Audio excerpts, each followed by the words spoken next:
William Galibert, Europe Nuit, autour du monde. Autour du monde, le regard international d'Henri Guerchoun. Bonsoir Henri. Bonsoir William. Ce soir, on se penche sur l'Iran et la question atomique. Les négociations sur ce nucléaire iranien sont entrées dans la dernière ligne droite puisqu'elles doivent normalement aboutir avant le 24 novembre. Pourquoi elles sont si importantes ces négociations? Et puis surtout, est-ce qu'on a une chance de parvenir à un accord avec Téhéran, Henri? Oui, c'est très important, c'est même crucial et sans vouloir être grandiloquent, on peut même dire qu'il en va de la paix dans le monde. Ça fait 10 ans que l'Iran joue au chat et la souris avec la communauté internationale. 10 ans qu'elle revendique son droit légitime au nucléaire civil en niant vouloir se doter de la bombe alors que les preuves du contraire n'ont cessé de s'accumuler. En multipliant les installations clandestines, en réunissant des équipes de scientifiques spécialisés dans le nucléaire militaire et surtout en empêchant les inspecteurs de l'Agence de l'énergie atomique, vous savez, le gendarme du nucléaire, de faire leur travail en contrôlant les sites identifiés. Bref, 10 années qui ont permis à l'Iran d'accumuler assez de savoir-faire et surtout assez d'uranium enrichi, la matière indispensable pour être sur le point d'avoir la bombe et même de l'avoir un jour dans des délais trop courts pour qu'on puisse réagir.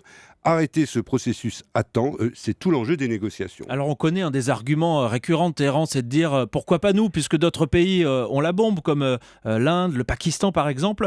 Pourquoi est-ce que ça serait plus dangereux dans le cas de l'Iran? Parce que ça risquerait de bouleverser entièrement l'équilibre du Proche et du Moyen-Orient, une région qui est déjà une véritable poudrière. Personne ne voudrait laisser à l'Iran un tel avantage stratégique et surtout pas ses voisins qui se lanceraient à leur tour dans une course aux armements. N'oubliez pas qu'il y a aussi ce conflit entre sunnites et chiites et une bombe de l'Iran, le chef de file des chiites, ses adversaires chercheront à répondre par une bombe sunnite en Égypte, en Turquie ou en Arabie Saoudite par exemple. Plus grave encore, William, avec une bombe en Iran, la doctrine de dissuasion risque de ne plus fonctionner. Car au contraire de l'Union soviétique et des États-Unis autrefois, pendant la guerre froide, rien n'assure que l'un de ces nouveaux pays dotés de l'arme nucléaire ne l'utilise pas, avec toutes les conséquences qu'on peut imaginer sur le plan humain comme sur le plan écologique. On sait qu'on a affaire là à des négociations marathon dont on parle depuis des mois, des années même. Est-ce qu'il y a une avancée?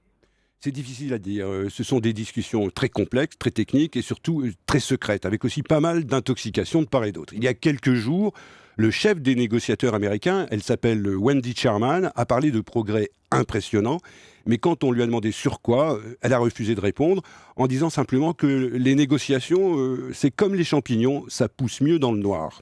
En fait, il y a toujours les mêmes points de blocage. C'est d'abord la question du nombre de centrifugeuses. Les Iraniens en ont déjà 20 000. Les Occidentaux voudraient qu'il n'y en ait plus que 4 000 et que ce soit la Russie qui fournisse à Téhéran ce qu'il lui faut pour faire tourner des centrales, mais des centrales civiles.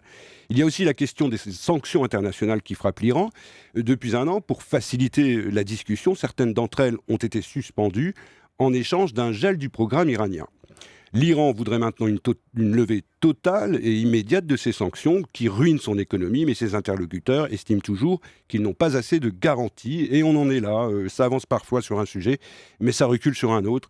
Il semble tout de même qu'on soit encore assez loin d'une solution. Et justement, en cas d'échec, à quoi est-ce que l'on pourrait s'attendre, Henri? Eh bien, personne n'a vraiment intérêt à une rupture, et encore moins en ce moment, avec la guerre en Irak et en Syrie. Les négociateurs vont sans doute trouver le moyen de prolonger les discussions et de donner encore une chance à cette négociation de la dernière chance. L'Iran qui joue au chat et à la souris. Jeu de mots, j'espère volontaire de votre part. Merci beaucoup, Henri Guerchoun.